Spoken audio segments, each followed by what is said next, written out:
Hello guys, magandang araw sa inyong lahat. Nasubukan nyo na bang magluto ng fried chicken na may apple cider vinegar? Kung hindi pa, please panoorin yung video ko hanggang sa dulo para malaman nyo kung gaano ito ka-crispy, gaano ito ka-juicy at gaano ito kasarap.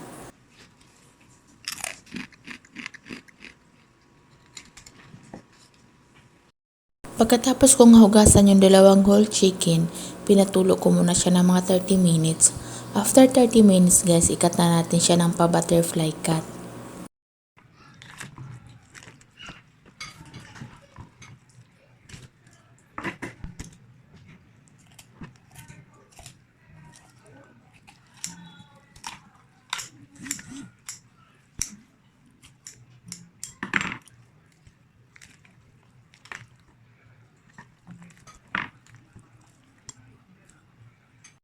Ngayon, timplahan na natin ito. Ang timpla pala na ilagay lang natin dito is garlic powder, asin, pamintang puti.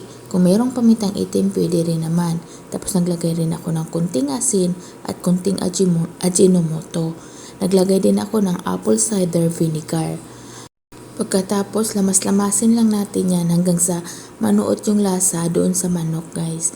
Tapos, i-marinate lang natin siya ng mga 30 minutes.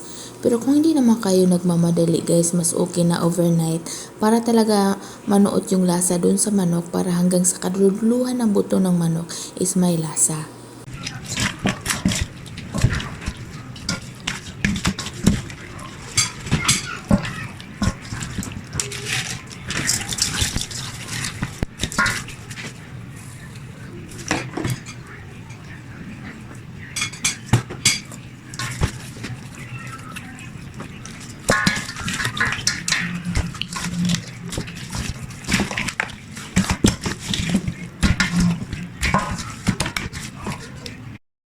At ito na nga yung apple cider vinegar guys na ilalagay natin. Sobrang bago nitong apple cider na to guys. Ito talaga nilalagay ko sa mga pagkain kapag nagluluto ako ng mga merong asuka. Pero kung wala naman kayong apple cider guys, pwede coconut. Pero kung wala kayong coconut, pwede na rin yung ordinaryong suka na ginagamit natin araw-araw. Ngayon guys, gagawa tayo ng butter para sa ating chicken. Cornstarch at flour, tinunaw ko muna ng tubig bago natin siya timplahan. Malamig na tubig pala ang nilagay ko dito guys. Mas okay kasi pag malamig na tubig para mas lalong crispy ang ating fried chicken. Haluin lang natin ng haluin hanggang sa makuha natin yung gusto nating lapot sa ating butter. Tapos naglagay na ako ulit ng apple cider vinegar, garlic powder, onion powder, pamintang itim, pamintang puti, tsaka asin. Naglagay rin ako ng konting ajinomoto guys, di ko lang nabidyohan. Tapos halo-haloin natin siya ulit. Lagyan natin ng ice para hindi mawala yung lamig ng ating butter.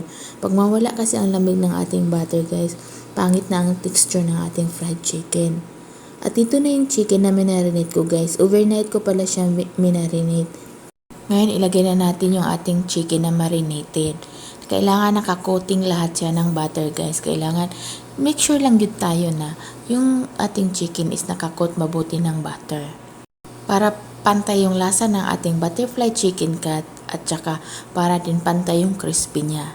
Guys, nag-init na pala ako ng mantika para na pagkatapos natin lagyan ng butter yan, ilagay na lang natin yan agad. Dapat guys, yung mantika natin nasa medium heat lang. Hindi siya pwedeng sobrang lakas, hindi rin pwede na sobrang init ang ating mantika. Kasi pag sobrang init ang ating mantika guys, paglagay natin ng manok, luto agad. Pero yung pala, hilaw pa sa loob.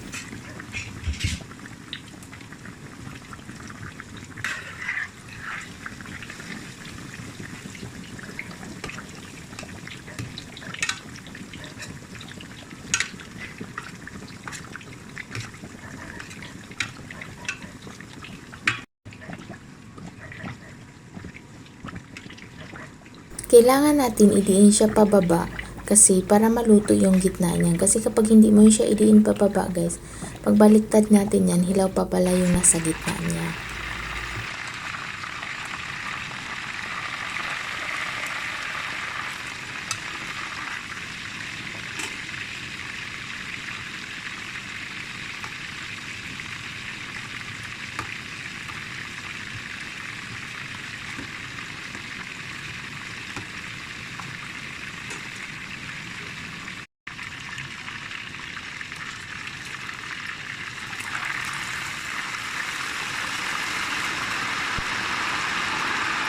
Kung gusto niyo guys na masawsawan kayo sa inyong manok, pwede kayong gumawa ng gravy.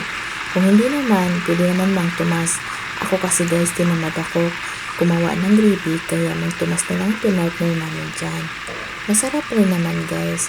Kung gusto niyo rin, kalamansi at saka toyo na may sili, lalong mas masarap yun.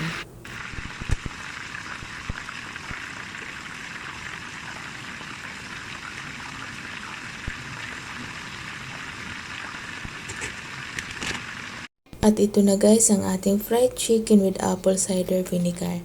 Thank you for watching guys, at sana na may natutunan kayo ulit sa bago kong post, at sana nag-enjoy kayo habang pinapanood niyo yung video ko guys.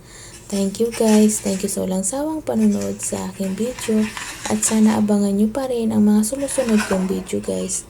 Thank you and God bless sa ating lahat guys. Bye bye!